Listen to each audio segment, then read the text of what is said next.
ইউনূস আলাইহিস সালাম বলছে, হে ভাই, আপনি আপনার বানানো এই মাটির পাতিল থেকে একটি পাতিল ভেঙে ফেলেন।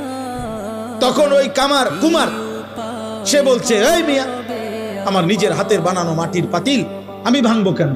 বোকা নাকি আমি? কেন ভাঙবো? এত যত্ন করে আমি বানাইছি। আল্লাহর কসম, ইউনূস আলাইহিস সালামকে আল্লাহ তাআলা তখন ডাক দিয়ে বললেন, ইউনূস, মাটির পাতিল যে বানায়, এমন এক মানুষ যদি এক সাধারণ মাটির পাতিল নিজের হাতে বানানো ভাঙতে না চায়, আমি যারে মায়ের পেটে 9 মাস রেখে নিজের হাতে সাজাইছিলাম, আমার দেওয়া চোখ নাক কান দিয়ে আমি বানাইছি যারে, আমার সেই বান্দাকে আমি কেমনে জাহান্নাম দিব? আমি ধ্বংস করে দেব কেন?